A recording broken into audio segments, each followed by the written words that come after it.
Put that on my mama on my hood. I was like, fly in my 18 merch. Are we live again? Are we live? Share now.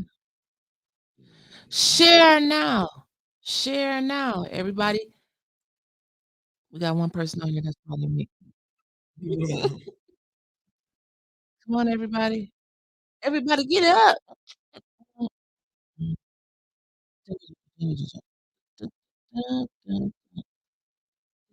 How we sounding now?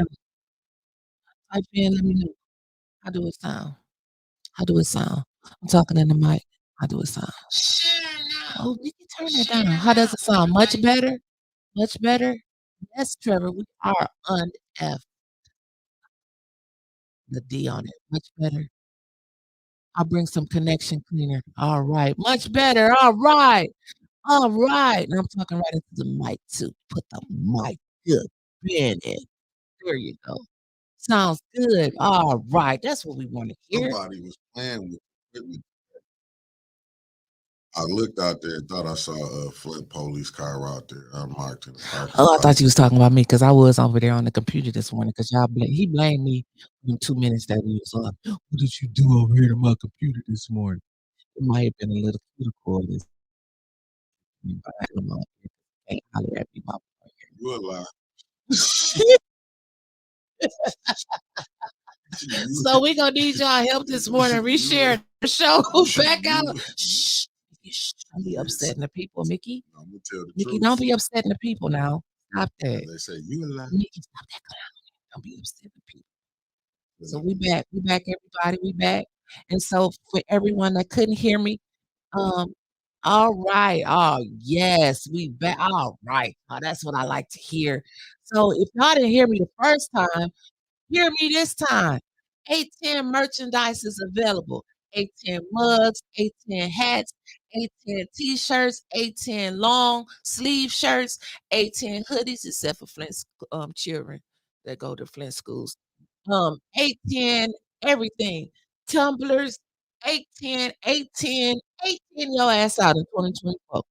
Go to www.youti,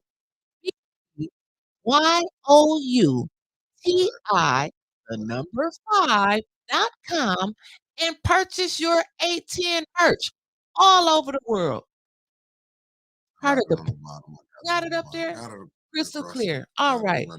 Everything will be well, proceeds will go to A10 News Media Group, part of the proceeds.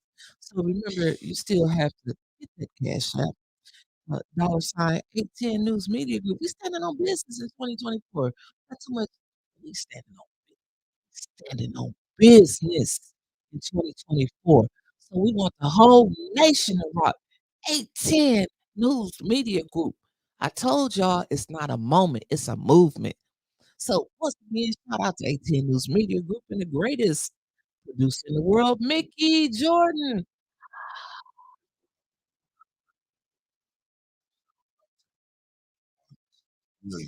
Hey, you the only one that gave me a 10. Good morning, Daryl Schumacher. Listen, hey. They said I wasn't thinking. I kept telling people I'm a star. They didn't believe it.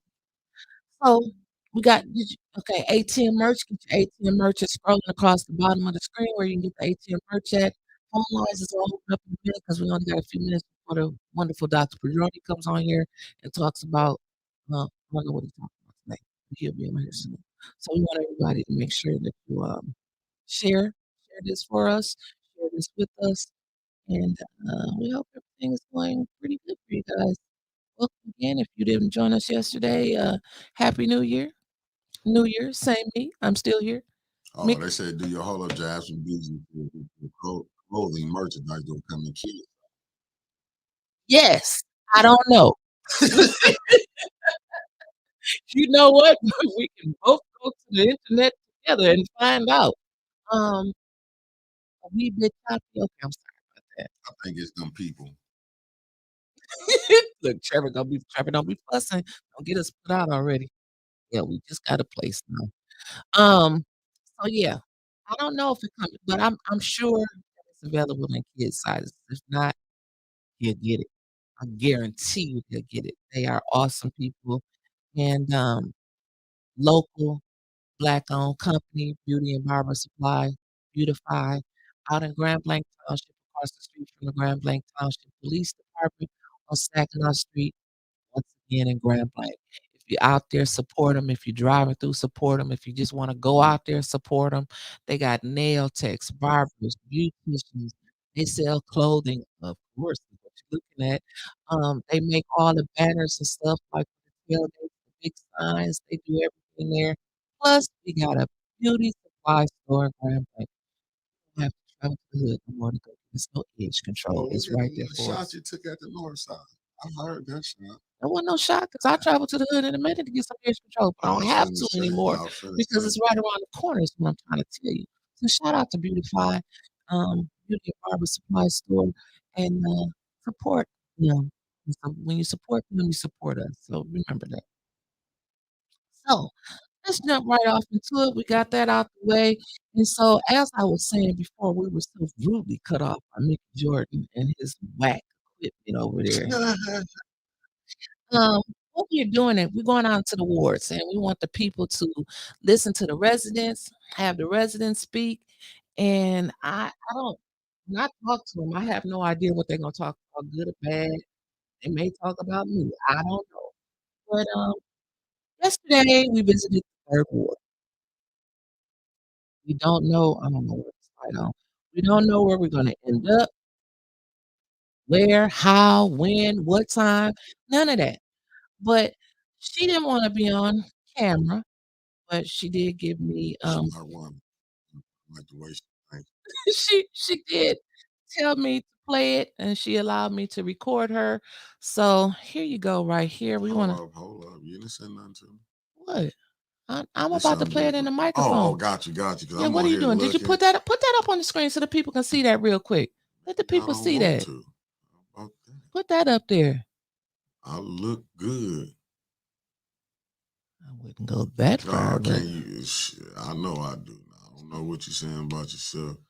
I look good, but she said, "Can you pin the website to the order merchandise on the screen?"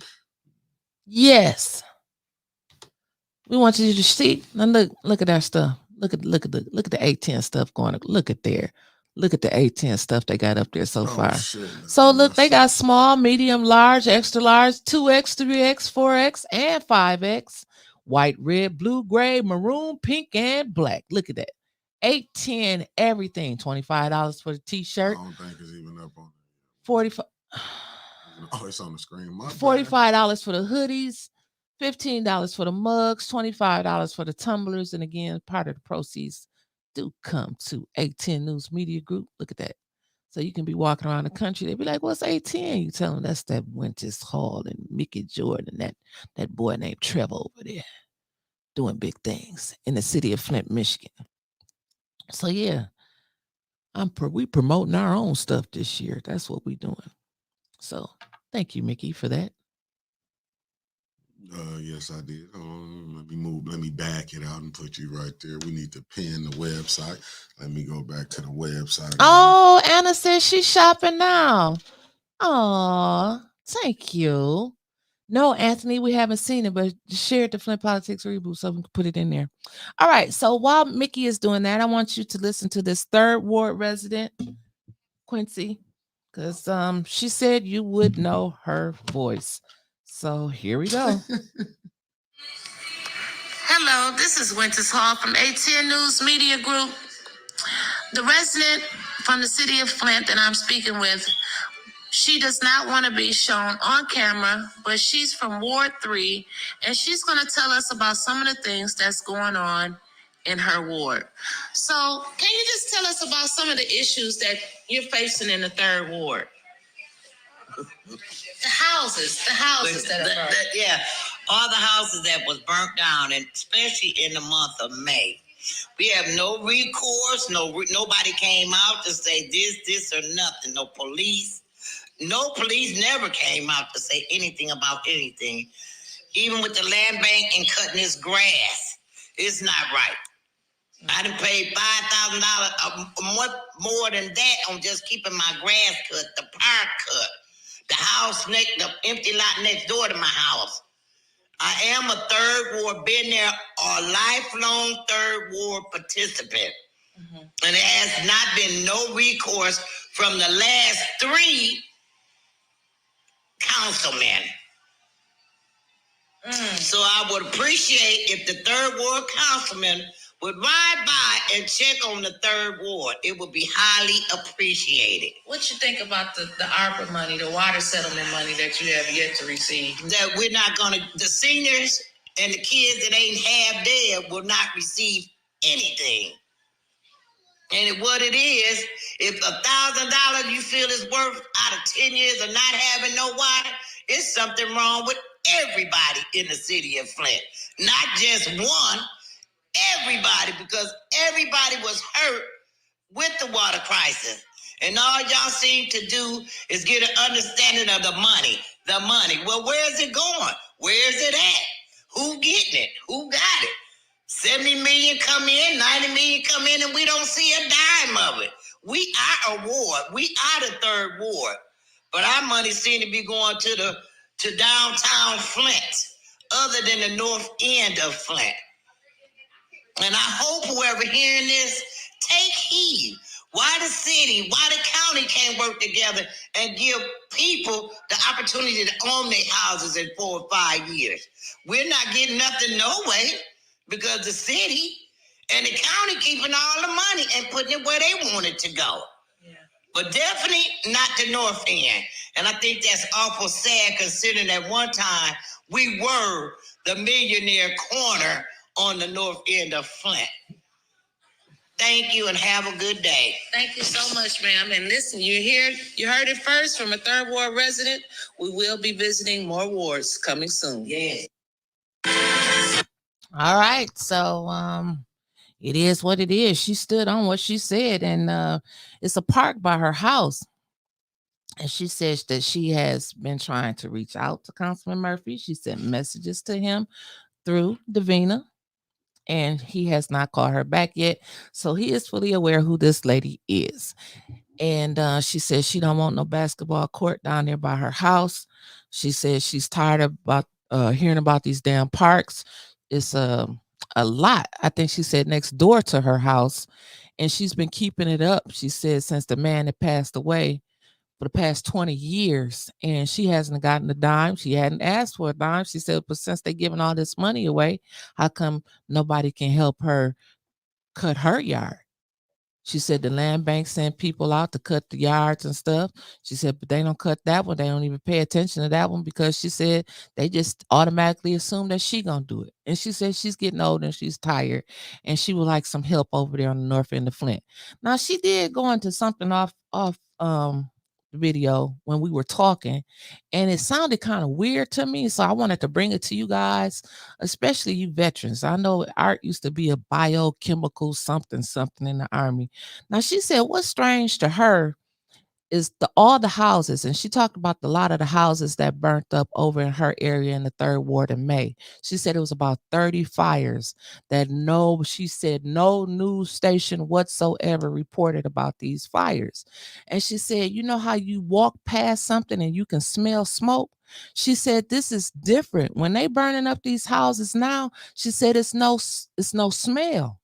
She said you see the fire, she said, but it's no smell. She said even after the fire is gone, it's no smell. I thought that was weird. I've never heard of anything like that. Have you guys Trevor, I know you're a vet too, but I'm just saying, like, you guys deal a lot with different countries and all that type of stuff. But have you guys ever heard of anything like that? A fire with no fire smell, no fire after smell? She said it's almost like it's a professional arsonist.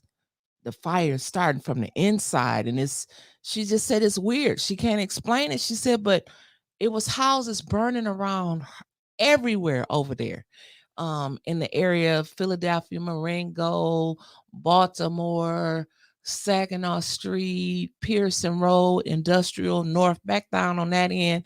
And she said you couldn't smell the smoke in the air. Right. That's weird. And that's suspicious. Oh, Chris Caleb said the state uses chemicals to burn fires. Damn. Okay. I was like, I was like, that sounded a little weird, but it was weird enough for me to bring it to you. So, like I said, hey, y'all gonna hear the residents speaking, and we may run into some residents that got some really positive things to say. I don't know what these people gonna say. I just want to hear from them because this show, I do it for y'all. So, and I want y'all to hear what y'all got to say, each other have to say. So then moving right along, we have a council meeting today. A special meeting was called by Councilwoman Burns and Councilman Pfeiffer at 4:45 to get Candace Mushat on the ballot by May.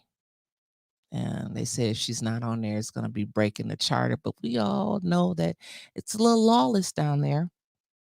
And then yesterday, one of our own unofficial 810 CAP members, Tony Wiggins, said that we would hear something by 5 o'clock that had to do with Councilman Mays. Well, Tony, you were right on the money because the judge came out. It looks like they have Judge K. Beam, if I'm not mistaken. That is the judge. Oh, I've got my reading glasses. But it says it's in the United States District Court, Eastern District of Michigan, and notice of remote motion hearing. And she said that the motion hearing, I guess they wanted to do it like immediately. Well, immediately for this judge is going to be January the 11th, 2024 at 2:30. And the public can access the audio proceedings as well. And she gave the phone number and the meeting ID, and attorneys and parties are required to attend the hearing will be sent connection information, blah, blah, blah. So it looks like Councilman Mays won't be able to make the committee meetings today or the council meeting on Monday or the special council meeting today. So I think they're going to be really struggling at that special council meeting to get Candace Mushat on the ballot, unless they have a change of heart and want to do the right thing and vote to put her on there. I mean, if she's so secure and believe that what she's doing is right, then I'm sure that she will vote the right way along with the rest of her colleagues and make it fair and be an elected official, not just an appointed one. So I always want to make it about you guys and not always about me. So, Mickey, let them know that the phone lines are open. We want you guys to go ahead and call in 810-207-5058. Give us a call. Yesterday, we seen Glenn Wilson from Communities First. That's the guy that's building all the apartments around here. He got 3.5 million, I think, to rehab some buildings downtown. Now, see, that's how you do it. That's all I'm saying. If you're gonna get some money, don't get no damn lawnmower and some candy. Get you some millions, baby. Get you some millions. That's all I'm saying. This gotta stand on business 2024. Here's our first caller. Good morning, caller. You've been bumped in. What's your name and where you calling from? What's up, Arthur Woodson? You ain't never had a friend like me. I'm just letting you them know. You ain't never had a friend like me. Never. What's up, Big Worm? Yeah. We starting this year off, man. I'm not gonna start off, in an explosive way. Mm-hmm. I'm gonna gradually work my way up to him. So I start off with Glenn Wilson. Okay, sir. Let's start off with him, talking about him this morning. Yes, sir. We're going to talk about downtown. That's where I'm going. That's where I'm focusing. Okay. I'm focusing on the puppet masters instead of the puppets. Because the puppets can't do nothing. We didn't got rid of the majority of the puppets. Liddell, Sheldon Santos, Neely, we didn't knock them down far enough. And all the rest of the gatekeepers. Glenn Wilson is one of the biggest ones. Glenn Wilson bought Baker College. Mott gave him $4 million to buy Baker's College. Then he turns around and sells the building to GHS for $7.8 million. Okay. Baker's College. So they run around, and remember that 7.8 million is coming from that $100 million tax millage that we voted on, right? Mm-hmm. So now check this out. Mo Pete had the Patterson building. He had the Patterson building. Mo Pete had it. Mayor Sheldon Santos nearly took him to court to condemn it, to knock it down. Mott gave Glenn Wilson $3.5 million to renovate that building. Mm-hmm. Here's the problem. Why couldn't you give Mo Pete that money to renovate it? The Uptown redevelopment didn't want it at first because they said it was just throwing money at a building that you couldn't fix. So Mo Pete had started fixing it up. And then that ARPA funds came in. Remember, they wanted to give you money downtown to fix the face or the buildings downtown. So your money is getting ready to go downtown to fix this building and give it to Uptown redevelopment. That's where some of the ARPA funds are getting ready to go. So just not starting. I just wanted to put that out there because people are not watching.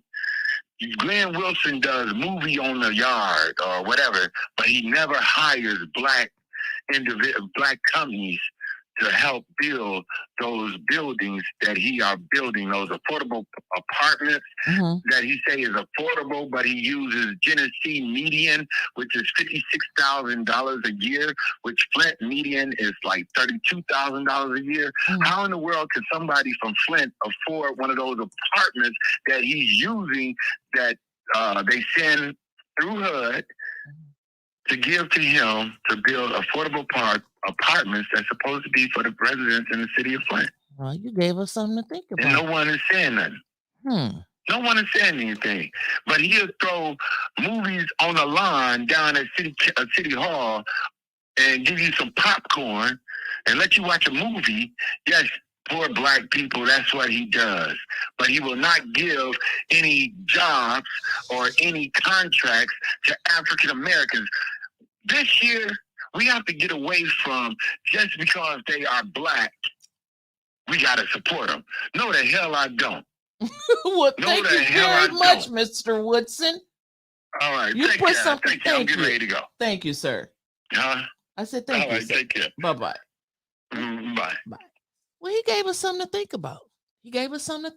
Like they fought Mo Pete tooth and nail. And then Mo Pete quit fighting and he never paid that lady for them properties. So actually when they took the people to court, they really didn't know who to go after because Mo Pete never made a payment. And so it went back to the original owners of the building. So now the owners is Glenn Wilson. How did that exchange happen? Art, thank you for putting something on our mind. We need to explore that, and I'm sure you will. Caller, you've been bumped in. What's your name and where you calling from? Good morning, caller. That's Liddell. Okay, I guess they didn't want to talk. I say good morning twice. We got to keep it moving because we only got a few minutes. Here we go, another caller.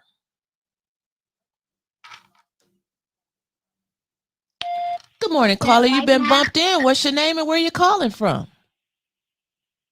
Dr. Bucko. Hey, is this Dr. Bucko? Is that Dr. Bucko? Maybe not. Stop acting silly. That's who? Are you Dr. Bucko, she said? Well, come closer to the phone. Hey, Miss Moore. Thanks for Dr. Bucko calling in. Dr. Bucko, how you doing, baby? We love the kids. How you doing, Dr. Bucko? He said, all right, good. Oh, I'm glad, Dr. Bucko. We got us a new fan. You know what? If they don't have the 810 hoodies in kid sizes, I'm going to get Dr. Bucko one. Okay, thank you. Miss Moore, you're welcome, baby. Did you have anything you want to tell the audience, Miss Moore? I don't. All right. I was just letting Dr. Bucko call in. Well, we thank you so much. And you have a good day, Dr. Bucko. Thank you. All right. Yeah, you have a blessed morning. Have a good day as well. Thank you. Oh, See, 18 we love love the the kids, man. We saying we love the kids. We love the kids, man. You got to get it. If the kids watch us, you got to get the chance for the kids to call in. You know what I'm saying? You make people smile. That's what we trying to do. Thank you, Dr. Bucko. I don't know. This is a different number. This ain't the 810 number. I don't know who this is calling. You maybe want to send me a text. I don't know that number. So, what did you think about what Art had to say about the communities first? They had Baker. He bought it. He flipped it. Made him a few million off of it. Now they didn't gave him 3.5 million to rehab the buildings downtown. And I'm sure he gonna flip that because he gonna turn it into office space. What do you think about that, Mickey? Hello, good morning. You've been bumped in. What's your name and where you calling from? Good morning, y'all. This is Tia, calling from here, there, and everywhere. Hey, good morning, Tia. What's going on? Good morning. I think that Arthur Woodson has the right messages and the right ideas. I'm truly sad and disappointed in Councilman Eric Mays for continuing to deal with this mental law group crap. For over a year, they have made a fool out of him. Every ruling he has had in court. And I could be wrong, but I believe that they're part of the opposition. And somewhere along the line, they probably got their hands in the money that's going into this gentrification.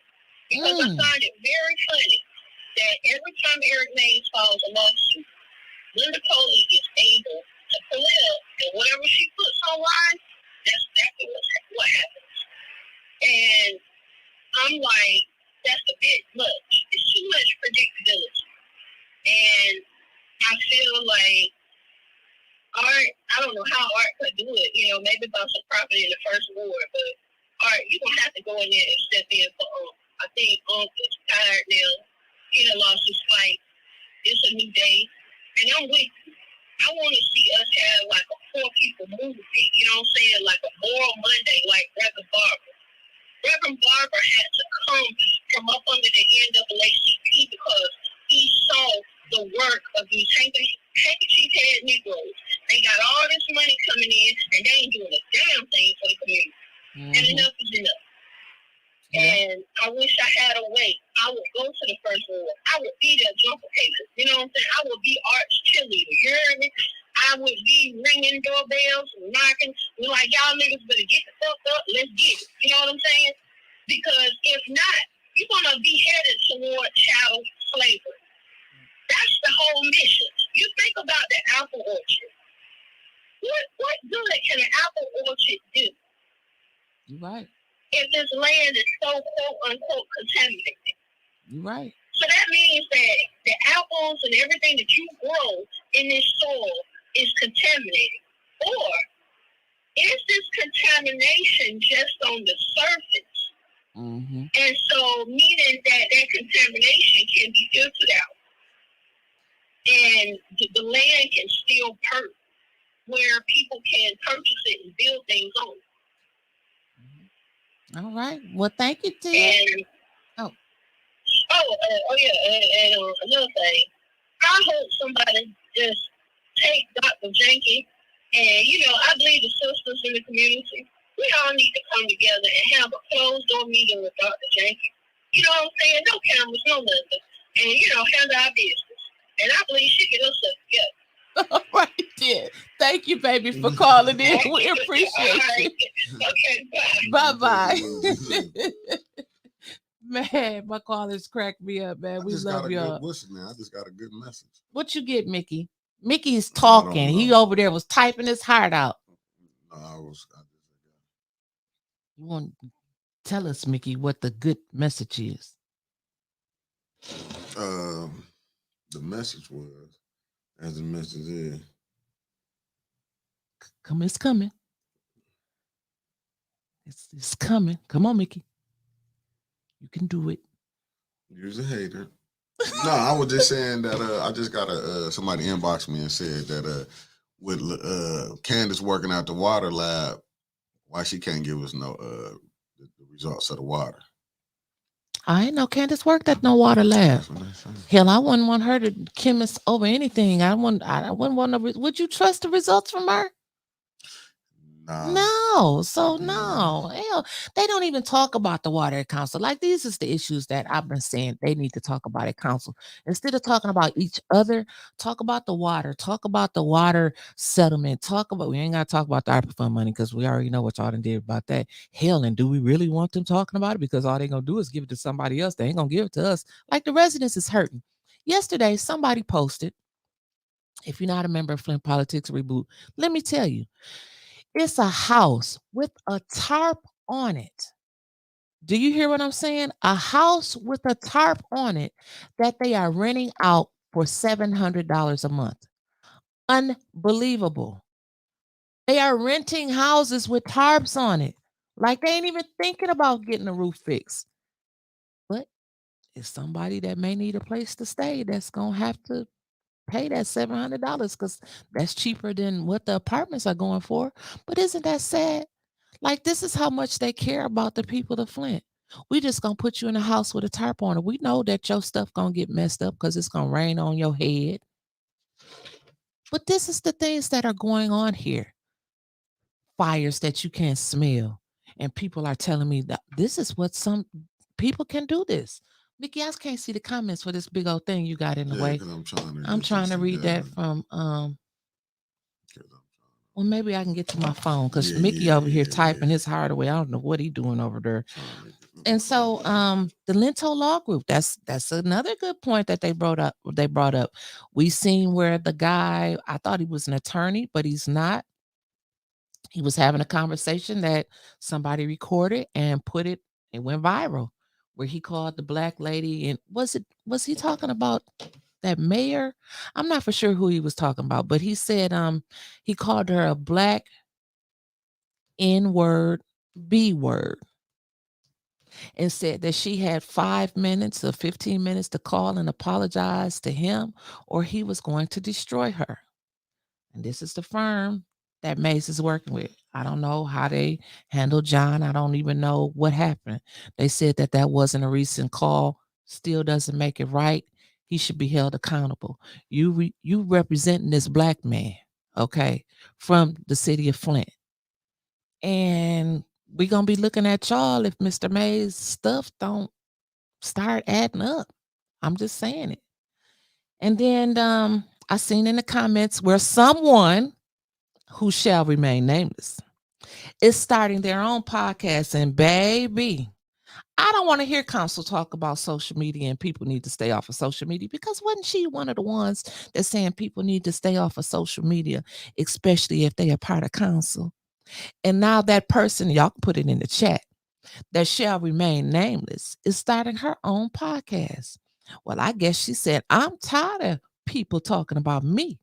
Because she told another council person, you talk about me all the time on your podcast. I'm tired of you talking about me. So I guess she's going to get her one and going to talk about her too. We're going to have podcast wars around here. And guess what? 18 is going to have a damn field day because all we're going to do is talk about it. Mickey, are we going to talk about that? You still over there typing. Is you typing a damn paper? I got to leave Mickey alone this morning because he's doing too much over there. And then the land contaminated. Is the land really contaminated? That's a conversation that I've been having with a lot of people because they're steady building new structures, new homes, new apartments towards the downtown area. Meanwhile, on the north end, the water is still brown. On the east side, the water is still brown. On the west side, the water is still coming out yellow and cancer is still in the area. Like, what are they doing to us? I don't know. Mickey, are you going to say anything today? Yeah, I'm trying to work this. Because he's making me nervous because he's sitting over there doing too much typing. Okay, so let me get on here. So, Dr. Tony, what I was saying. Okay, he cut his mic off. Okay, so Trevor said the funny part is we win when we don't even try. Absolutely, Trevor. We always gonna win. That's all A10 is gonna do is win. So you can either win with us or watch us win. Period. That's how we go. So, John Scott, I got to read this. I don't even know what it says. It said it's all great conversation, but the plan was made 25 to 30 years ago, and the wheels are already in motion. Facts. Over 1 billion has come to Flint and look at the condition of the city and how people are living. It's sad. The jobs are gone, the water is poisoned, there's a food desert, blight is out of control, crime is rampant, schools are gone, taxes are going up, the corruption in the administration and on the council is obvious. I would think the state would need to step in and eventually, and then it's a wrap. I mean, but aren't they part of the problem? Great comment. But I think the state is part of the problem. Thank you. Thank you for that. I mean, we talk about the food desert. That grocery store is never going to open. I mean, and Reggie, I'm just gonna. He said I call him Reggie. Reggie said he was coming back to Flint this month. This month that we in right now to ask for some more of the opera money. Then he said that the residents was gonna come and join him down there, but the residents don't even know that he coming. So I guess I'm putting the word out there for him. Unless y'all call into that Zoom meeting that they've been having. One day we all gonna call into that Zoom meeting, okay? And he's asking for some of the ARPA money, well, general fund money, because it ain't ARPA money no more. They put it in the general fund to help open that store on the north end. He said it was going to open the first quarter of January, I mean, of this year, 2024. So I guess we just going to have to hold him to his word. Hmm. So, what is Tony saying? Nobody has revisited the fact that they building this massive structure on Leaf Street, but still don't have a tenant. That doesn't make no sense to me. Absolutely correct. Ashley Capital. That's a huge ass building. I rode past there, I think Sunday. That building is massive. They even got the lines for in the parking lot. Little baby trees planted and everything. But they have no one to go in the building. So they tell us. We really don't know what's going on. Maybe council will let us know. Oh, yeah, Tony. Reggie did also say he's on vacation. Yeah, we'll leave that alone. So, Mickey, would you like to say something, baby? No. I'm just waiting. You wait on for doctor Dr. to come Pajoni and on. them to come on.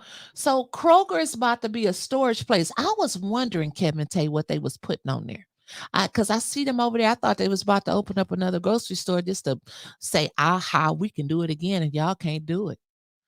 So yeah, I'm just saying. So today at 4:45, A10 will be live down at the council chambers for the special council meeting. I hope they have a quorum because they have committee meetings starting at 5, starting off with the finance meeting, and that will be chaired by none other than Judy Priestley. And then we have Judy's not gonna be there today. Judy's not going to be there She today. said she was sick. She was So on Facebook. who's going to chair that? Lydell. Possibly. Oh yeah. Oh Lord. Okay, and then we have governmental operations. Who chairs that meeting? Ain't that Quincy or that Eva? I think that's I think that's Eva. And then legislative may be Quincy. One of them. Well, anyway, we'll be there for the committee meetings live today. So make sure that you follow A10 News Media Group on Facebook, and then he'll upload it later to YouTube. But yeah, so Michelle, I don't know, baby. How do you plan on being sick? I don't know. Ain't that strange how we all know? Because they use this thing right here and they put it on Facebook. They put things like, I'm sick. I won't be at the meeting next week. Next week. I'm just saying. I'm just saying. So Dr. Petroni and them still ain't on here. Good morning from Charlotte, North Carolina. We love you too.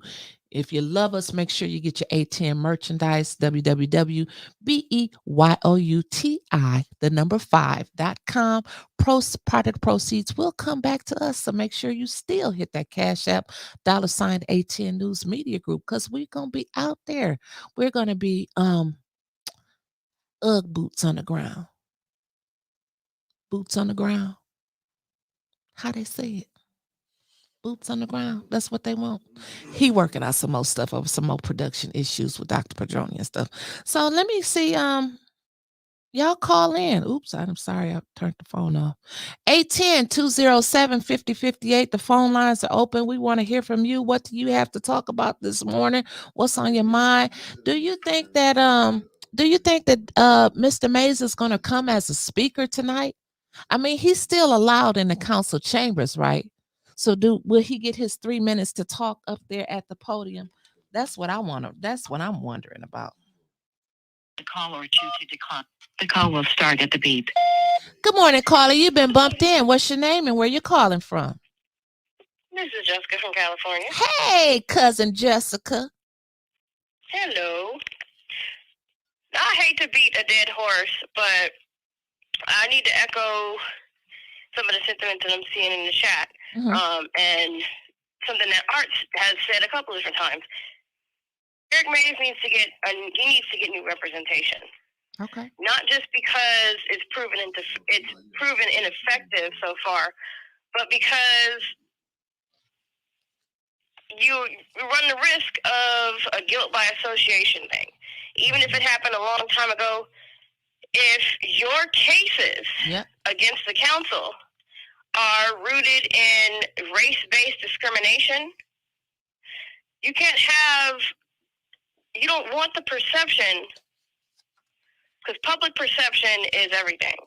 You don't want to shoot yourself. He needs all the public support that he can get. Trying Liddell and the other crooks on council in the court of public opinion is going to be a really important part of ousting them. But you can't have people representing you when they don't regard you as human. Right. And I'm not one of those people who thinks that racism is something that can change. Especially not in that case. If you're talking like that about a black woman, about anybody, period, but especially a black woman, that tells me that you have a deep-seated hatred for black people. Yes, Jessica. And he should not have people represent. Now, I do hold Eric Mays to a higher standard, because maybe the average person doesn't have the time or the resources to thoroughly research who they hire. But that's the kind of stuff that should get you disqualified. So he really needed to vet this law group before he decided to take them on as counsel. You really need to be careful who you hop in bed with, or who, metaphorically, and who you rely on for representation. So again, the exigence for replacing this law group is twofold. They're obviously not doing a really good job. That's number one. More importantly, they are not, to me, they're not figures emblematic of the kind of equality that you want representing you. Is there a reason? Now that's suspicious. And again, I want my "that's suspicious" T-shirt. That's strange. That they seem to be ineffectual at taking care judges. They only have so much control over the decisions that judges make, and yes, they have to move within the bounds of the law. And the law sort of stipulates the boundaries within which they can operate. I understand all of that. But now I have questions like, exactly how hard are you fighting for this black man, given your apparent disdain for black people? Exactly. I have that question too. Are you really fighting hard for him, or are you fighting hard for yourself? Because I'm seeing in the chat where people said they got him on this website. Absolutely. Sorry, Mickey in the background trying to get stuff together for Dr. Padroni. All right. I would just hope that if maybe somebody in the chat said that maybe he is contractually bound to these people. I hope not. But again, now it's too late. The milk has already been spilt, and crying over it is far too late. But I would just encourage anybody, not just talking to Mays, and I don't presume to tell him what to do, but I would encourage anybody, especially when you are dealing with this kind of situation, you want representation that's going to reflect the values that are underpinning your case. Absolutely. And you need to make sure and it's not the 1950s where you take your chances with people. If somebody found this now, then I expect that it was available before. You really need to do some research into the folks that you're representing, because it's just like a politician. You know better. Mm-hmm. You know better. It's guilt by association. You want to make sure that everybody that you associate yourself with, especially people upon whom you're relying to get you ahead somewhere, you want to make sure that they are above reproach. Nobody's perfect, and I'm pretty sure that if you catch me saying some of the stuff that I say about Eva, I can get fired from my job. Absolutely. But I'm not a politician. And even me as a private citizen, I promise you that I would be thoroughly scanning folks, and he has staff, scanning folks' social media profiles, their LinkedIn profiles, or anything that I have access to make sure that the people who are representing me reflect the kind of values that I reflect, and who the public is going to be more likely to take seriously in a social justice fight. And that's my 2 cents. Well, thank you, Jessica. Make sure you go get some of that A10 merch and rep us out there in California, okay, baby? I will. Have a great day. Thank you. You too. I appreciate the callers for calling in. Make the phone lines open while they're still working out their technical issues. So if you have some things that you want to talk about, give us a call. 810-207-5058. The phone lines are open and we are here for you, because if it wasn't for you, we wouldn't be here.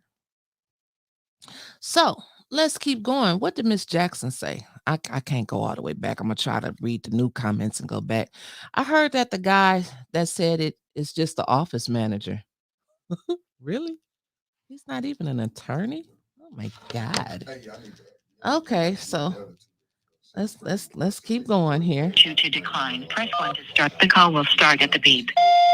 Good morning, caller. You've been bumped in. What's your name and where you calling from? It's Trevor. Hey, Trevor. You come on today at 12 o'clock, right? At noon o'clock. Noon o'clock? Okay. Noon o'clock. All right. Mickey's giving me the finger. I got to wrap up. So go ahead, Trevor. You'll be our last caller.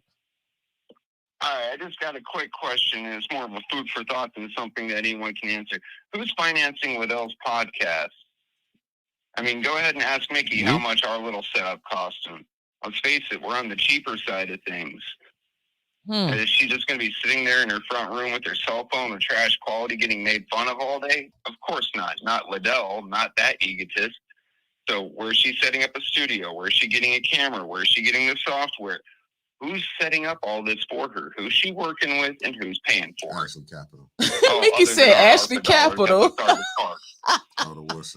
Ashley Capital, or, the Sarvis Park, where she just threw that $50K. But I'm wondering, who's going to work with her? I'm thinking, Anna, I'm thinking Paul. I think it's gonna be Paul. Oh, God, I hope it's Paul. God, I hope it's Paul. ARPA. Okay. Somebody said funded by ARPA. Trevor, why you call with some BS? So we gotta go. All right, Trevor. I gotta get out of here. One last thing. Is Paul gonna have to change all of his phones because Obama phones only last a year? Oh, he might have to get Biden phones. Damn, he's gonna be stuck in tonight. Anyway, you have a good day. Thank you. See you at noon o'clock. See you, Trevor. At noon o'clock. Noon o'clock. Trevor gives us new words, new verbiage. Listen, you guys, make sure you stick and stay, because Dr. Padroni is on the way. And don't forget, 12 o'clock, as Trevor says, 12 noon for those Eastern Standard Time. Trevor will be on, him and Clack, I'm thinking, for solutions to the problems, or just problems with no solutions. Not really sure. We're trying to come up with solutions, but we got a lot of problems. And they're going to talk about it at 12.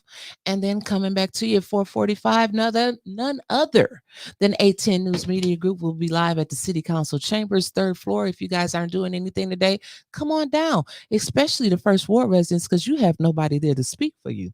So you guys need to come down from the First Ward and represent your damn selves today.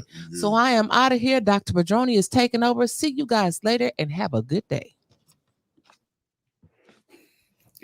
Hey, everyone. Hope you can hear me. We're still waiting for 2 people to jump in. I think Mickey's working on that in the background.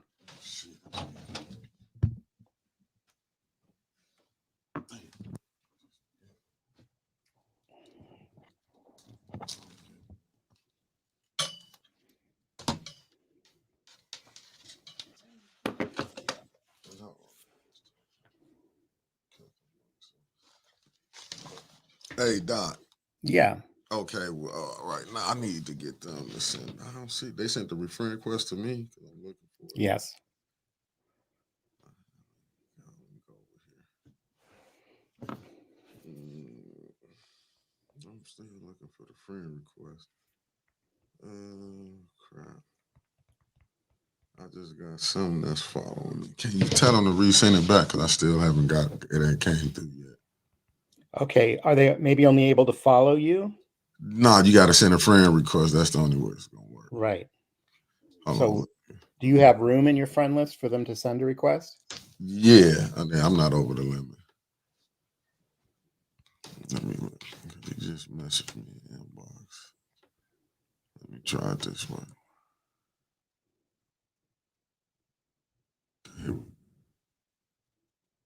Just say we're friends. Okay. Working on his now, friend. All right, we good. Let me go back now and do it this way. I got you. Let me go back. Okay. Rita just resent hers. Rita Khan. Okay, I got him. That's a her, but yeah. No, Yasmin. That's a her. Yeah, these are all women. Okay, you tell. I just sent hers. I'm waiting on. Okay, here we go. I got Ryder now. We good. She should be popping in. I just sent it to her. Okay. Let me do this one right quick. Let me send Ryder hers.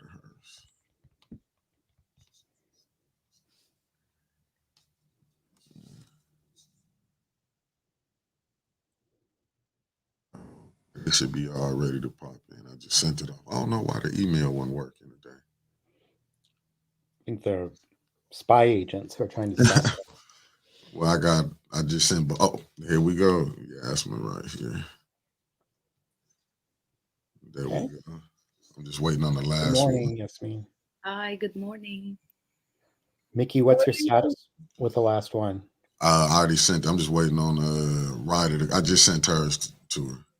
Okay, she says she got it. Okay, then I'll be back out, and the floor is yours. Okay, I'll wait for her to come on.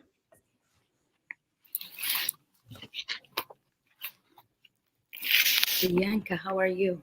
I'm good. How are you? Good to see you. Good to see you too.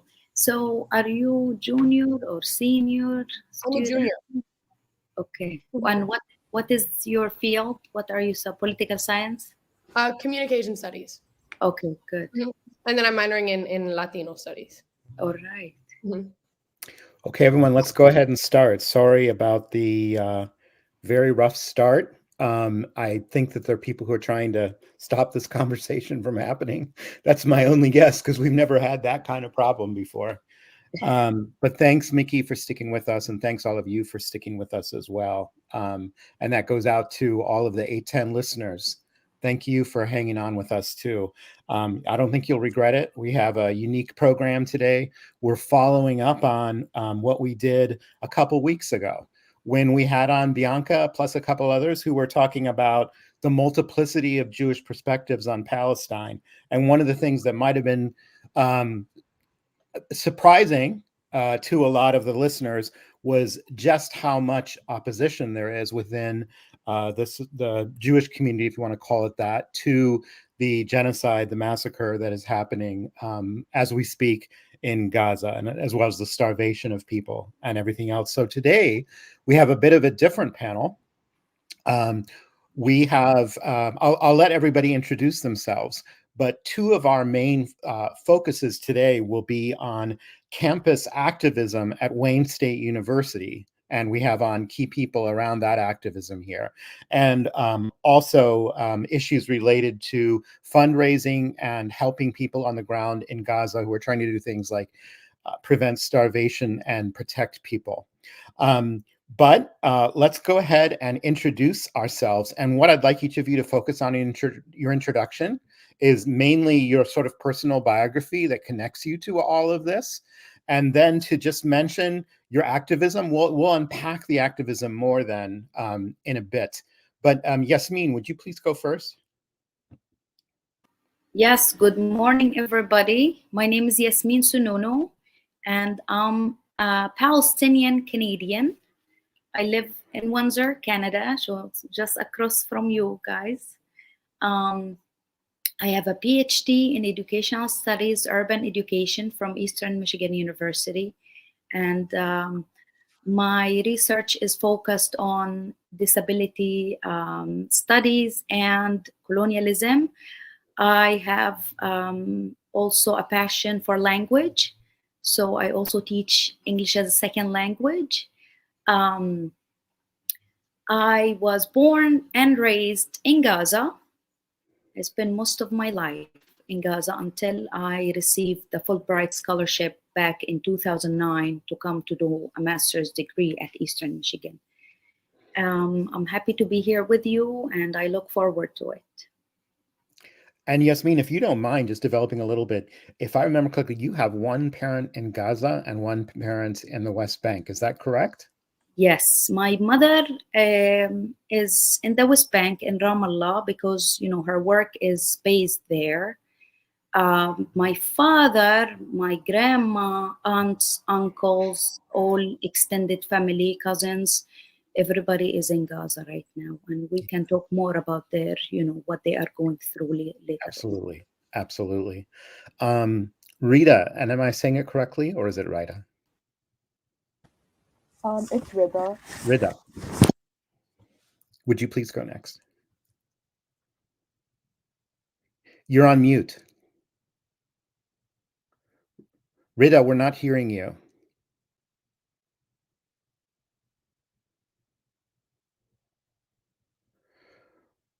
Rita, we're still not hearing you.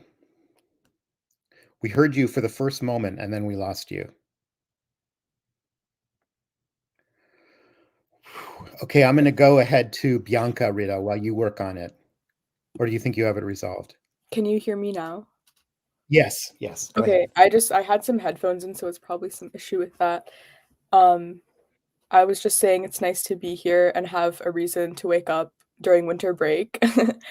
And beautiful introduction, Yasmin. I actually can't wait to hear what you're gonna say today. I'm a student at Wayne State University. My personal background is actually Pakistani, so I'm South Asian Muslim. I happen to be Muslim.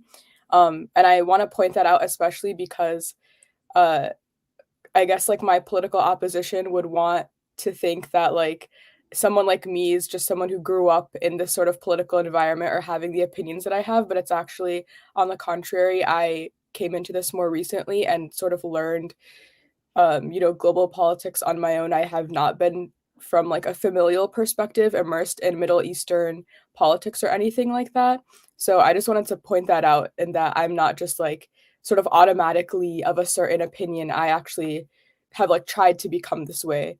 And I just happen to be Muslim. Which I think is also important to the cause, and it's pretty inextricable anyway. So I'm a third year at Wayne State University, Media Arts and Studies, communication minor. Bianca, I heard you earlier saying something about being in communication, so that's cool. We're in the same department. I'm on our school's student senate. I'm the treasurer, so I sit on the executive board. And I think later we're going to talk about the action that we did through the student senate, through our institution, regarding BDS later on, and it's something that I had worked on. Absolutely. And that's how we came to know each other as well. Mm-hmm. Thank you, Rita. And Bianca, you are our veteran. Yes. Yes. So I am a junior at Wayne State, and I'm majoring in communication studies. So yeah, we're in the same department. I'm minoring in Latino studies. I came into this in kind of a slow way over the last few years.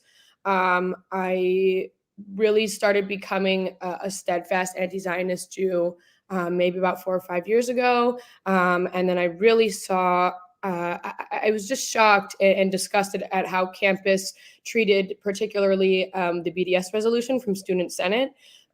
Because I had seen in the past, over even like the last decade, heard whispers from people at, if you pass things through Student Senate at Wayne State, it just automatically goes through the Board of Governors. Like they want to coincide with what students are doing. And then here we see what students are doing, not only Palestinian students, right? But like a bunch of Muslim students at large, lots of Jewish students, lots of students from a bunch of other backgrounds supporting this, and Wayne State completely blocking it, silencing us, oppressing protest movements, oppressing other ways that we're trying to contact them. And so I've become really like extra activated around this issue when it comes to campus politics because of the Board of Governors and their response. Absolutely. And we'll be unpacking all of that more too. Thank you everyone for those introductions. And I thought we'd open up the conversation more, although I really want to hear from you, Yasmin, first. So I'm sort of cheating. I want to put you to the front of the line. I'd like you as a group, with Yasmin first, to speak about what you believe the listening public needs to know about what is happening today in Palestine. Okay, so I heard a term and I was, trying to unpack it, an ideological extermination. But I also say what is happening right now is a mix of things, is a genocide, an ethnic cleansing, and all of this is a continuation actually of the ethnic cleansing and the crimes that started back in 1947. And a Holocaust too.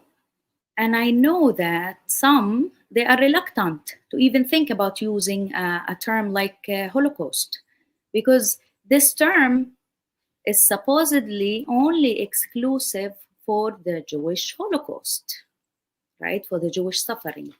So we need to start now being critical about, the language that is used, because what I think is part of why there are so many efforts going on around the world and support, immense support actually, by the public around the world. There is still an issue of doing the most basic thing that has to be done, which is to stop, to cease fire. And so when I think about it, why is it that nobody is able to take an action like that to stop Israel? And I see it as this long spectrum of things, this scheme of debilitation that Israel was built on. Israel was established on what I call, from disability studies, a critical disability studies perspective, a scheme of debilitation. A colonizer or a settler colonialism that came with a project, and in order to sustain this project, to implement it and sustain it in Palestine, Israel needed to debilitate any attempts or any system of advocacy from intervening to stop this system. Okay, and so we can discuss more in details how this scheme of debilitation look like. So if we are talking about the political scheme of debilitation, the political aspect of it, we see how the American public will is debilitated by these politics, by the pressure of the Zionist lobby and the intervention of the American politics, by putting this pressure on the American foreign policy to give not only money but weapons too. We know that $10 million daily from the American tax money going to the military in Israel, right? And so we're still seeing, and also we have the other aspects of debilitation, like the advocacy, which I think Bianca and Rita will actually give us good examples of how advocacy debilitation looks like. They need to subdue any attempts of advocacy, whether academic, whether political, whether economic, any attempt that could stop or end this regime of colonialism. Okay, so what I see today happening is a continuation of the Zionist project in Palestine, right? It started back in 1947 when most of the Palestinian villages were ethnically cleansed. My grandmother, who is in Gaza right now, Nadia, her name is Nadia Abul Khair. She's originally from Jaffa, from Java. She was 5 years old when the ethnic cleansing of Palestine happened in 1947. She's going through a second Nakba right now, and we hope that we will be able to see her. We pray that she survives too this time. But there is an extermination this time, but on a massive scale, on a scale that is beyond even any comprehension. I say, because of the pictures and the video I receive every day from my family members and my friends in Gaza, the stories we hear too. I mean, later on I can share with you some of these stories.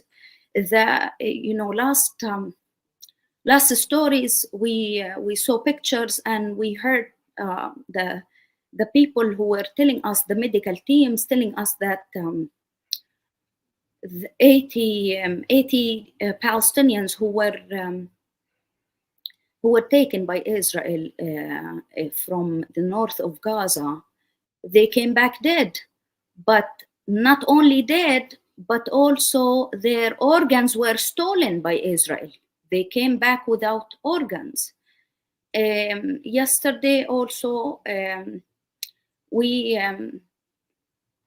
there was a child who was having cancer, and because that the child was not able to receive treatment, she died, and we know that many people. Oh, there is another child today actually who died because of cold, because of the conditions that they are put in. So it is this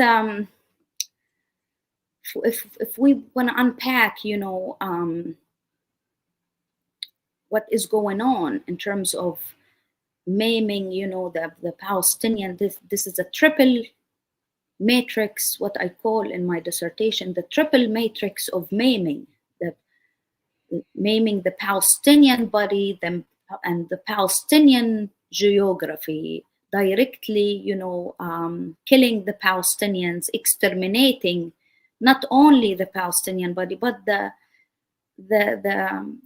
geography through the apartheid wall, through the siege in Gaza, through we can talk from now until weeks about these details. But in brief, what is happening right now is the continuation of a plan to take over all of Palestine, not only 82% of the land as Israel is having right now, but actually Israel has been also maintaining occupation in the 18% of our historical land, which is Gaza and the West Bank, where the Palestinians are living right now. And they just keep pushing people, to leave the land. They kill the Palestinians, and if the Palestinians are staying, okay, we're gonna come back at you again and kill you. And if you don't leave now, we're gonna keep killing you. And that's what has been happening. If you remember the first weeks of October, the pamphlets came down from the Israeli planes asking people to move from north of Gaza, all of north of Gaza. That is almost half of Gaza.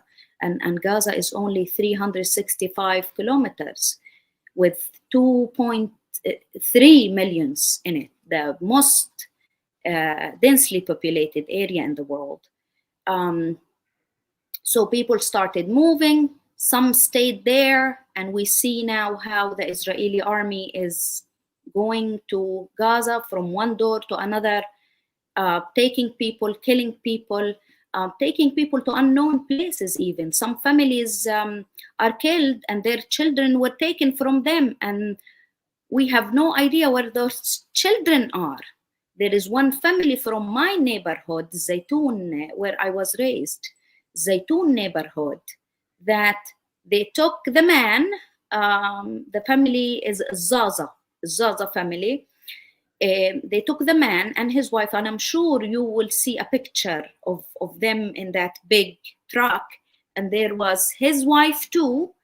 They had her to remove her scarf. It's all types of humiliation. And they took their children too. The man came back. The children also came back with the grandma. However, the wife is not. The children actually came back yesterday, but the wife is still missing. We don't know where the wife is. And so what we also know is that blood tests were done for the children. So that should tell us about, the policy, everything that has to do with maiming the Palestinian body, extermination of the Palestinian body, the Palestinian legacy. And so we can, I'm going to stop here so I can give a chance to you to contribute, but we can talk more about the language too, because, and what I think about advocacy when it comes especially to a Jewish group, involvement. This is a very important subject because that's why we see opposition. We also experience, as a Palestinian, I have been experiencing what I call a controlled opposition groups. The Jewish, groups who maybe have good intention, to work towards peace, but also they are missing the main points of this struggle. They are missing the root causes of why this is happening, and hence they are actually contributing to the suffering and to actually spreading misinformation, and that's not helping our cause. Thank you, Yasmin, for that framework. The debilitation framework is a great way of framing the moment and also what has happened historically. It really leads me to think about, particularly in the moment, the silencing of debate that takes place, the fear that exists, even among people who are tenured, who, at the university, who are social justice activists, who simply have a fear of speaking out. I don't think the fear should be enough to silence people, but the fact that it is there as a constraining element is undeniable, as something that one needs to push against. Whereas in many other contexts, global contexts, were it Ukraine or anywhere else, there is not this fear that needs to be pushed through first. It's difficult to think, for me, of another group of people in the world, like Palestinians, for whom, if you acknowledge that they are human beings, that their death is something to be mourned, that in itself can result in accusations of anti-Semitism that can have your career ruined, have you lose your job, have you received death threats.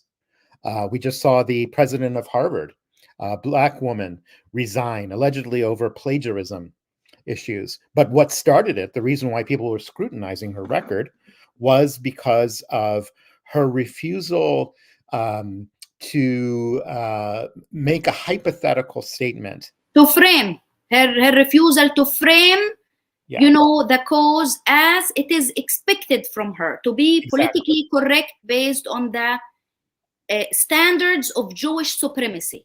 Yes.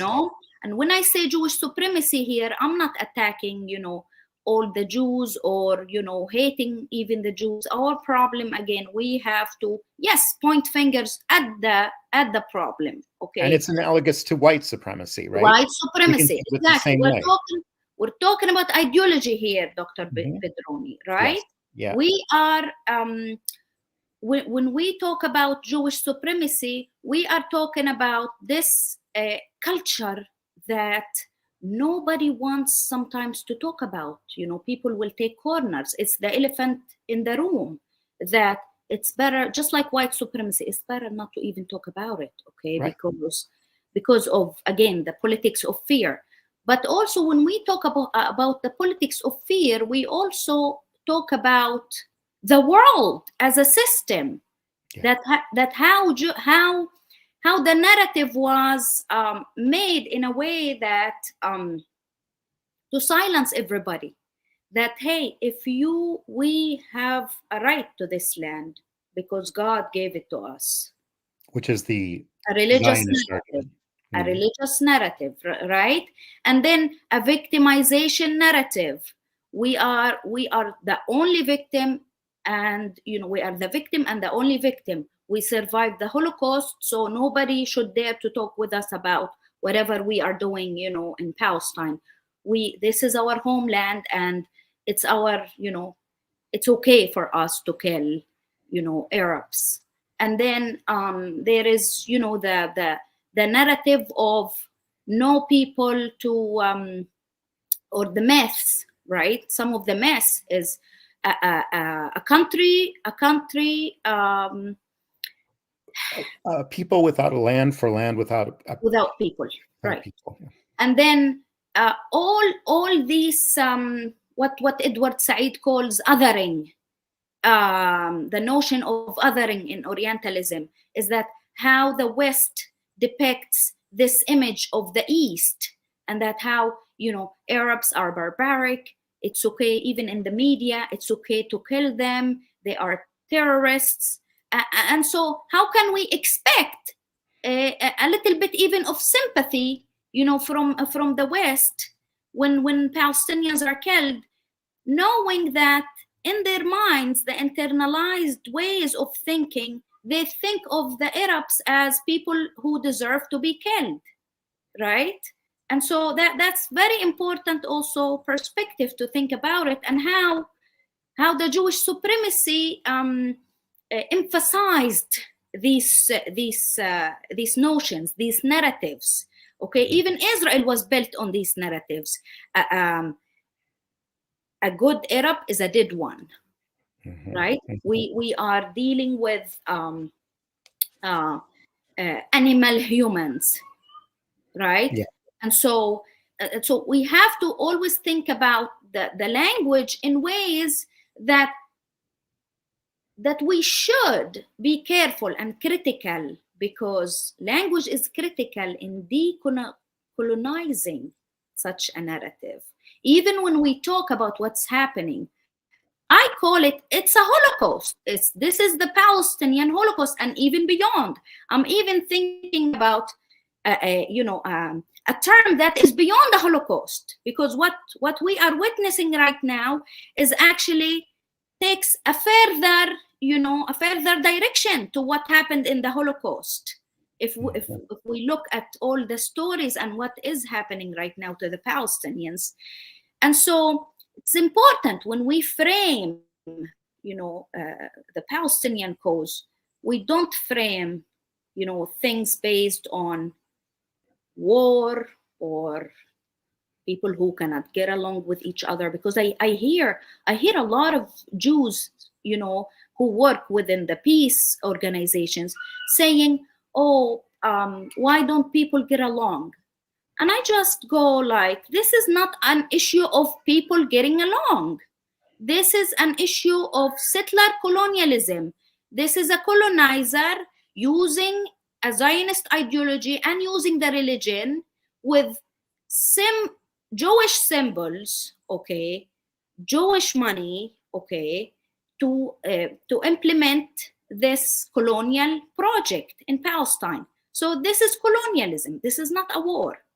We don't have a conflict. There are no two equal parties who are fighting whatsoever. So we always have also to go back and read the history, and not only look at the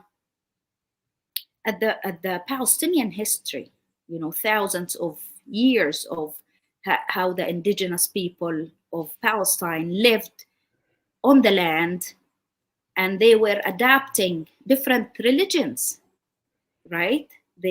We have, the majority is now Muslim because Islam came as the last religion, but we have Christians. We are the place where Jesus was born. We take that, we pride ourselves that Jesus is Palestinian. And so regardless of religion, we're talking about the indigenous people who lived for thousands of years on the land, right? And then we also have to look at how all this came about from, not only from 1947, but from way before, in the 80s, when Herzl came up with the Zionism idea. 1800s, late 1800s, 1880s. Yeah. Right, 1800s. And then 19, and even World War I, World War II, when Zionism was active in Britain and in the US, and then the project was being implemented actually before them coming to Palestine, because they had to find a way to make sure that all these powers are going to be their support. Mm-hmm. They had to make, the Zionist Jews had to make deals even during World War I and World War II. And one of Balfour Promise came not because, the Europe only wanted to get rid of the Jews. And if we talk about anti-Semitism, we find out that the real anti-Semites are the ones who wanted to kick out the Jews, who oppressed the Jews in Europe.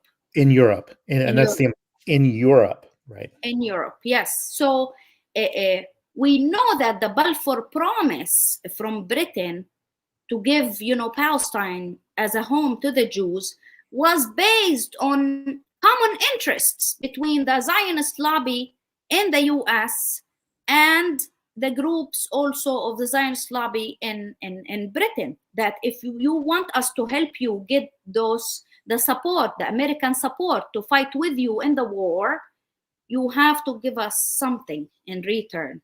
So we're gonna have always also to look at why the US is still, it's a promise. It's a promise by not only Britain, but also the US, that we are going to support this state no matter what. And it started long time ago and still in continuation. So I'm going to stop here because usually I don't stop when I... Well, what you've laid out is really important, and I'm glad that you took the time to share all that with us. So Rita or Bianca, if you want to jump in and maybe help us to sketch out even in broader terms, because of the relative lack of reporting, or certainly honest reporting in the American media, many listeners might not even understand the terrain of what is going on right now. So help us to sketch out even more, what is it that is happening right now in Palestine? What are your reactions to what Yasmin shared as well? You can jump in with that wherever you'd like. So I guess my main reaction, and this is also kind of touching on the first thing both of you discussed about fear, and fear as not just something that is like a natural consequence of some issue like this, but is actually like a political tool and a tactic that the opposition very much wants to instill. And it's something that affects people who are pro-Palestine. So what is outstanding to me is that Yasmin has shared this genuine and objective analysis of what is going on, and that there's a genocide, and that people in their personal lives, so Americans in their personal lives, might even take that information, agree with it, accept it, and be like, yes, I am pro-Palestine. However, because I'm engaged in things like the Student Senate and in advocacy on a college campus, that's when the political tool of fear is like the main function that will stop any type of progress. So when we were BDS, if anyone doesn't know, is boycott, divestment, sanction. It's something that if you are living somewhere like the US that were really, you know, financially involved in basically every aspect. So like your personal taxes, the things you buy at the store, all of that money is circling back to Israel. Same thing with when you go to an academic institution, if it's a public university, it's also somewhat of a leg of the government. So the Student Senate, I kind of also see it as like a microcosm of what might be some sort of government structure. We had planned to present this resolution knowing that the people that sit on the Senate, we know their personal opinions might even be pro-Palestine. They might even be, you know, acknowledging that, yes, this exists. However, the nature of the American psyche is that your personal future and your personal interests dominate over everything and all of your actions. So there really is no productive point to having some sort of personal opinion without putting it in action in a circumstance where it matters. And you know that that fear is a tactic because the day before we presented the resolution, it was told to us that there was this alleged rule that we weren't following, and that we used to do voting based on you could elect to secret ballot an item. So that just means everyone votes, no names are attached.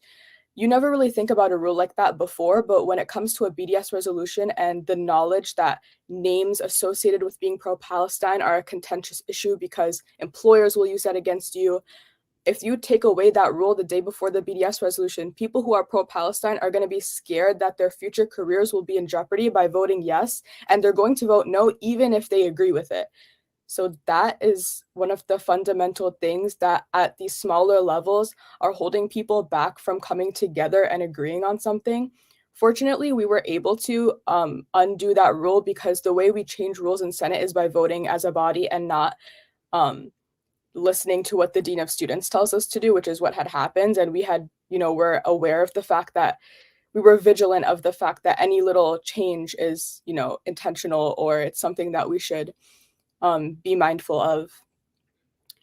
But yeah, that's something that is very outstanding to me in American politics, just like neoliberalism in general, that feelings and like personal opinion don't necessarily align with action, because our nature is to abide by your material interests rather than any sort of actual moral, ethical standard, any sort of collective values, anything like that. And that's something that you really have to fight through. You have to fight through the fear that other people have in order to get them to be able to like actually fulfill the, you know, actions that we need to take on our side. Beautiful. Yeah, I completely agree with you, and I feel like something I want to add to that is a lot of that fear and that fear mongering that comes from the top down is so full. It's so cowardly, right? Like these people are never directly addressing us and being like, "Hey, you people that are involved in SJP, right, Students for Justice in Palestine, or you people on the board, or whoever it is." We're directly talking to you and we need to have this conversation and this is what it is, and we're being clear. They're very unclear. And they do these like little incremental things to induce that fear in a way that is it's just so indirect, and it's actually it's so sinister, right? Because they have this agenda to instill this fear in us, but they don't have the courage to like say all the way what's going on. And so something that happened kind of recently was Students for Justice in Palestine wanted to do a sit-in to try to get our BDS resolution passed. And so I came and spoke for Jewish Voice for Peace Detroit. I'm working on establishing a Wayne State chapter as well. We had some other speakers. It was a great event. And then when we marched to do the sit-in, they locked all the doors, but no one came out and said to us like, "Hey, you're not allowed in here." No, they were cowards. They put on the sign, "Oh, door locked. Oh, this door, you can't use this entrance." And then we tried other entrances, and all the entrances, there was security standing there, and they weren't letting professors and staff go out, and they were holding them in there. And there was no one talked directly to any of the organizers about why they were doing this. And then later in the day, I did an event with the Latino Studies Department, and somebody from OMSI, the Office of Multicultural Student Engagement, came in, and she recognized me from the action, and she was like, "What's going on? Why are you guys so upset? Like we're trying to foster these like multiplicity of religions conversations. And I told her, well, the problem isn't Jewish students versus Muslim students. There are Zionist Jewish students on campus, and there are also anti-Zionist Jewish students on campus. And what they're trying to foster is a conversation between Zionists and Muslims that may not even be talking about Zionism or anti-Zionism. By this, they are suppressing my culture, because my culture is not being a Zionist. Right. It is not a multicultural office, because they talk a lot about this plurality, and let's listen, and it's multicultural and whatever. And then when somebody comes out in a position that they don't want to hear, they just ask, oh, what's the problem and what can we do to support you? You tell them what they can do to support, and then they say, well, why don't we have a conversation with just like all the religions on campus? And that's never been the issue. That's right. So they're very, they definitely seem to be conspiring to find these talking points to suppress us without coming out and saying that they're suppressing us. Mm-hmm. Yeah, I mean, it was interesting to me too that when I hear faculty conversations, and they almost never go there, because the safest thing is to never even pretend that any of this is even happening in the world, right? But in the few moments when they've gone there, where someone like me has raised and said, there's not monolithic support among Jews for the massacres that are happening, and like part of it is maybe because many Jews and other people have learned the lessons of the Holocaust, have learned that Reinhold Niebuhr's, I think that's who it is, famous injunction about first they came for the Jews, but I didn't say anything because and this is that kind of sort of moment, right? So those of us who may have actually learned from various atrocities, including the Jewish Holocaust, that is what motivates many of us to say something despite our fear, because we learned never to repeat these same mistakes again. And of course, we've made the mistake a million times since then, but some of us try to actually learn from what happened before. But the statement was that those Jews who speak against what the Israeli government is doing aren't real Jews, that they don't have true Jewish values. And so ultimately what that formula says is the only real Jews are the Jewish government and your alignment with it. It's like the Israel government has displaced to itself what it means to be Jewish and disqualifies any Jews who are of a different mindset, either a more centrist or liberal and still problematic one, like Yasmin was talking about, or even a more radical viewpoint, like some of the people hopefully that we're talking to, like Norman Finkelstein, like Ian Pape, like Noam Chomsky, who are sincere in reflecting on the actual historical record. So what I wanted to hear about more now is, well, first of all, since we've been talking a little bit about the campus activism, Rita and Bianca, what is the next step with the BDS resolution? I mean, let me first back up and say, is the BDS resolution the main thing that you're pushing right now? Are you still hoping to get it through the Board of Governors? And how can I help? How can others help? What needs to be done? Or are there other goals too on campus? How can we all help? Because I'm here too. And one of the most important things to consider is that you are working towards activism for the Palestinian cause. So the Palestinian voices should be not only present, but also they need to contribute to what you are doing, because you need the indigenous voice to let you know if you are doing, if you are on the right direction, right? Because what I noticed also is that a lot of, organizations and a lot of student bodies, but especially peace organizations, you find that the majority of people who are working on solutions for Palestine are not even Palestinians. And here we wonder, what are you doing?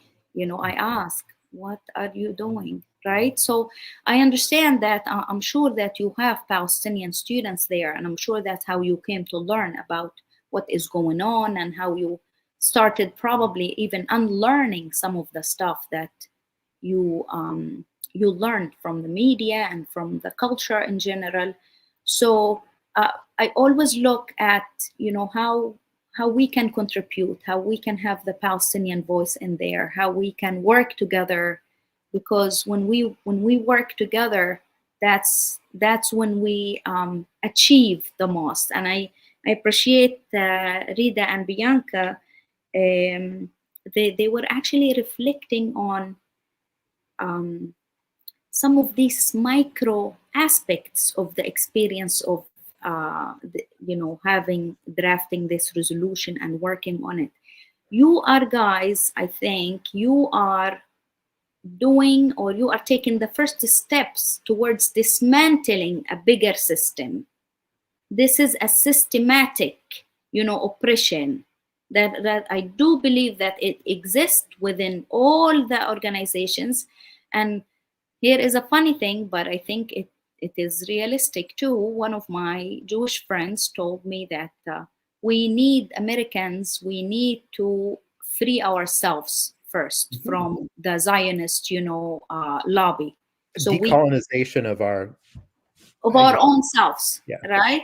And so that's what you are doing. You are challenging this system that exists. You are speaking up, you are dismantling it, and you are using your rights. And most importantly, you are actually adopting one of the resistance tools that the Palestinian people have been adopting for decades. When we talk about, some people, they only think that the Palestinians have been resisting, have been using armed resistance, when that comes actually the last thing. We always resist with peaceful ways. We have been doing it all the way, especially BDS, boycott. But, we need now more people to start adapting that, because the oppressor understands the language of the money, right? The oppressor actually functions with the money. That's how they have the ability and the capacity to fire people, to threaten people that we're going to take away your job from you, like they did with even Norman Finkelstein. And they don't care what your religion or what your position is. They did it with Norman and others too, like Stephen Salaita. He's another professor also who lost his position. But with Norman, it even came harsher, because he's a Jew, but also calling him a self-hating Jew. That's also, something to think about. That's how the narrative is built too. The narrative of labeling anybody who tries to criticize Israel, even though I disagree with Norman, for example, because I know his position is that Israel, has the right. He said it indirectly that he doesn't oppose, the right of Israel to be established, which again, as an indigenous Palestinian, no, I do. I oppose, the state of Israel. I oppose. This is the essence of the issue, the essence of the problem. So you cannot come and tell me, I appreciate your work, but you cannot come and tell me, yes, you are okay with the existence of Israel. No, I'm not okay. Jews, can live with us peacefully. They have done that. We welcomed them during the Holocaust, and they had no problem, living with us. And we were a good host, right? Until it became something else. Then we do have a problem. We don't have a problem with Jews, but we have a problem with colonization. Right. And this is the fear speaking to some degree, but just to clarify, and you can tell me if I don't have it right, Yasmin, because when people want to hear things when we say that Israel as it is shouldn't exist. And let me unpack it a little bit. Israel as an ethno-nationalist project, as a regime that has an apartheid system, that has you could say Jewish supremacy built into it, that marginalizes others, that has a project of ethnic cleansing, that is the regime that needs to leave. that Yes. an entity could replace it that would be an inclusive, multicultural, democratic Yes, one institution, state, right? one democratic state. One democratic state. Now, let me tell you one thing about this. That's why also people sometimes they take, our slogans as hating Jews or want to destroy and kill every Israeli in our land. I understand that many Israelis were born in Israel, on our land. Okay, I'm not gonna come and say I don't want them on my land. But what we ask is dismantling a regime by doing this is recognizing all what happened, all what they did to us throughout the history. The recognition, that's the first thing.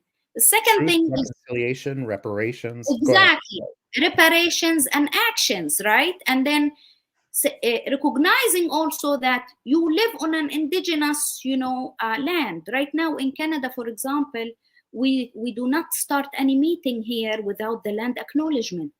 We acknowledge that we are on the land of the Potawatomi, Métis. So we acknowledge that. I'm here as their guest. I'm here in Canada in Windsor as a guest, but I acknowledge that the indigenous Canadians are still going through, oppression, that we should recognize that we are on their land. Okay, that's something that the Palestinians are also looking for. When we look at like there is a study a couple of years ago done by James Zogby, an American researcher, and he asked both the Palestinians and the Israelis, about their opinion of what the solution is. The Israelis said one state, the Palestinians said one state too. But here is the interesting thing. Difference. What was the difference is how does this state look like? The Palestinians said, equal rights, all of us living together in one democratic state. And the Israelis, most of them, at least 80% of them, they said one Jewish state only for Jews. So we understand that most of the people, and we can see that represented in their election to their governments, right? That most of the Israelis are with only a Jewish state, because they also have this idea that this is only for Jews, right? And so you got to work, and I'm fed up with listening to groups, peaceful groups, who keeps preaching us and instructing the Palestinians on how to make peace, and that we need to teach our children how not to hate, and then I say we are way far away from even hate, even living under the Israeli oppression. If you go to Gaza and see how lovable and how beautiful these kids are, and you don't see any hate in them, even though they are living under these harsh, circumstances and oppression, you're gonna be amazed that these kids actually don't hate. And I say, even if don't we have the right to hate? Didn't Jews hate the Nazi regime? Even if we also hate, the state of Israel, we have the right to also hate our oppressor? We are human beings too, and so we are always taught, like Bianca said in her, in her point, that how people are always running away from talking about the main issues. We face the same thing. We are always, running into people who are telling us that the problem is that you need to love your neighbors. Our neighbors are fully armed civilians, who keep taking our our land, and who keep killing us on daily basis. If you hear about the West Bank, for example, My mom and my siblings are living in the West Bank. Aboud, my brother, who was only 4 years when we were in Gaza, 2008, 2009, the first massive attack. Aboud, my brother, he is the cutest, he was the cutest little baby. He used to come hug us when the rockets were coming down to us and the phosphorus bombs. And then he was vomiting constantly. And then until now, Aboud is traumatized. He's 16 now. He's a big boy. However, he went to the West Bank and he moved with my mom, and a couple of weeks ago, one of his friends in school was shot. So settlers, they keep shooting people in the West Bank. We have to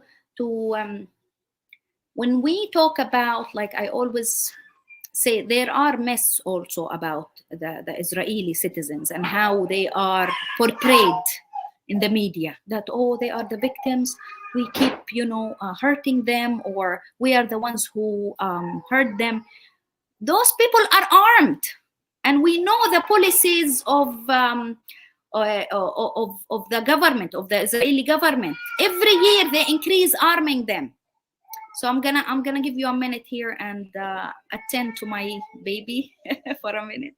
Let me ask Mickey. Thank you. Let me ask Mickey Jordan. Mickey, because we started late, can we take a little bit more time?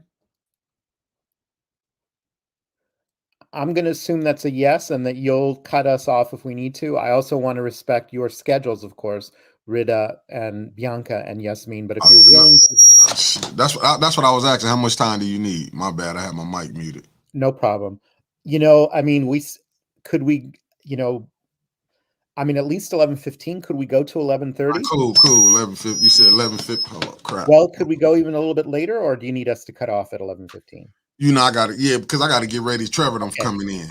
Okay, we'll go till 11:15. Yeah. Oh my goodness, who's joined us? So cute. Yeah. This is Cedra Sarah. Let me tell you, when I had her in Boston, a nurse, I think, or a doctor came to me, and he said, "How come you are Muslim? You name Sarah?" And I told him, don't you know that we and the Jews are cousins? We have the same father, same grandfather, Abraham, and Yes. Ibrahim, Sayyidina Ibrahim, he married he had two wives.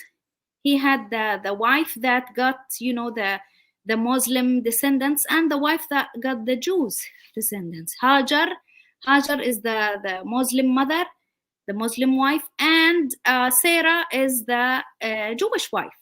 Yes. And so and so it's ironic, but it's sometimes lack of awareness about the history. And yeah. Yes, absolutely. Welcome, Sarah. Rida and Bianca, we asked a long time ago about campus activism and the BDS resolution. Where are things at? How can we help? What is going on campus? So very quickly, I think I'll just set the timeline for how the BDS resolution happened, just so that we understand the stage we're at now and how it came to be. So firstly, I actually can't take credit for writing it at all. How it happened is that my Palestinian friend Zaina, who is on Student Senate as well, she was the only Palestinian on Senate. And from what I know, she joined Senate based on a statement that our president made regarding something a few years ago. So her point on Senate is, to listen to the voices of her own community and, represent that on Senate. She had spent a lot of time researching, consulting people about the content of the resolution, and then found that this was the right time to present it. And she told me about this, and that's when I put my name on it as well. So my role was basically just to be a presenter of it and sort of argue the case for it. And it ended up passing through our student senate.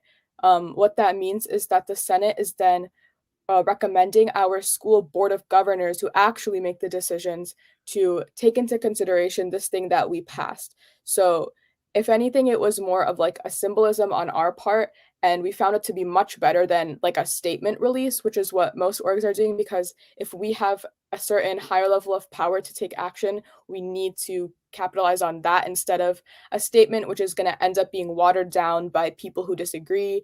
In order for it to be approved, it's going to be amended using language that we don't agree with. So we're coming in with this piece of possibly legislation for the school to consider. And we also were knowledgeable of the fact that in Michigan, so every state has their own unique Israel related laws, boycott laws. In Michigan, universities are not allowed to divest from like Israeli companies. It's not something that they can put as a policy because unfortunately, unlike other issues, like for example, South African apartheid, schools divested from that. But with Israel, it's so inextricably tied to the US government that schools in Michigan are not supposed to divest. So we knew that it would be an immediate struggle, and that a different issue is also the fact that the Board of Governors don't have to listen to us. They can just be like, oh, we read your resolution, we're just going to ignore it. And because we didn't want that to happen, we came to their meeting and made public comments. We bombarded, a bunch of admin with emails saying that actually a lot of students support this. It's not just the Palestinians. We're all behind them. We're all behind the topic in general. We're all pro-Palestine. We disagree with this genocide. We refuse our school's money going to it. Trying to make that very, very clear so that at the very least, they take it into consideration. So that's close to where we are now. I know that the SJP, the Students for Justice in Palestine, had like a meeting set up with our school's president to hopefully get somewhere a little bit further. We hope it's not just going to be something where they, listen, nod their heads and say, like Bianca was saying, use their language of like, oh, this is a diverse campus with multiplicity of voices. There's like all these things we have to consider, and hopefully say something of actual meaning, at least so we know where their stance is, to move forward with that. But then also aside of that, we don't just want to take it as like, if we know that it's going to be hard for them to even think about BDS on a school standpoint, we need to start thinking about the Michigan legal framework and see outside of the school how we can start to address that a little bit, because of course all of these things are tied, and if we don't actually try to like understand the legal framework, there's not going to be a productive value to pushing BDS because there's something obstructing us. So we have to start addressing the illegal factor of it, because it's not true that every law is like just the way it has to be. We know that from history that you can change that kind of stuff as well. So that would probably be one of our next steps in the process. And yeah, I guess we'll just see how it goes because the semester is just beginning. After this break, we're going to have a meeting with the administration. But yeah. Yeah. Rida, do you try to look at maybe other existing models of BDS who maybe achieved something that maybe you could follow their steps? Yeah, we had looked at like schools who had also passed the resolution. I'm not sure that any school in the US has been able to, though, divest from Israeli companies. So that's a little bit of a unique situation. However, we're staying consulting with, outside Palestinian organizations, legal organizations. That's always been a part of the process. And I think the support from like the Metro Detroit community, the Palestinian community, and just the Arab community in general that we have has been very crucial, because the fact that it's so public is one of the ways that even if something is hard, public pressure will eventually cave in on like in local situations. So that has been very helpful. And I've seen, I wasn't a part of Students for Justice in Palestine before, but now I've seen more and more people coming to the actions, people following the account, listening to what's happening at school and caring about it, which didn't really exist before. So that is, I think, a good step. Yeah. Yes, I want to mention that you have the biggest Arab population, right. Dearborn, right? That's right. Absolutely. And I think just something I want to say in addition to that with campus, with organizing on campus, is that the campus has been very honest about the fact that they think all Jewish students are Zionists on campus. And me as a singular voice has not been enough to make them realize that what they're doing is really oppressing an entire group of people. And so something that I'm working on, and I'll definitely stay in contact with you guys about if there's anything you can do to help, is formally establishing the Jewish Voice for Peace chapter on campus, and partnering with SJP when we can, and really having a united front of Palestinian students and their allies, and anti-Zionist Jewish students and our allies, and really showing that there's this united front to campus, that there's a lot of Jewish students that disagree with this. I want to do like a screening of this film called Israelism, which is about the Zionist project and how it impacts American Jews, and do some other things partnering with SJP to really have a loud voice out there, and possibly, add to that public pressure from a Jewish perspective. So because of the time, I want to thank everyone. I thank you so much also for your patience in us getting on today. Yasmin and Bianca and Rita, thank you so much for being with us. Thank you also, 810, Mickey Jordan, the greatest producer on the face of the earth, and all of the 810 audience as well. And I know that the four of us will keep talking and organizing, because we know that talk does something, but it doesn't do enough. So we're gonna get right back to the barricades, as it were. Thanks, everybody. Bye. Thank you for having us. Thank you. Thank you. Goodbye, Bye. everyone. Bye.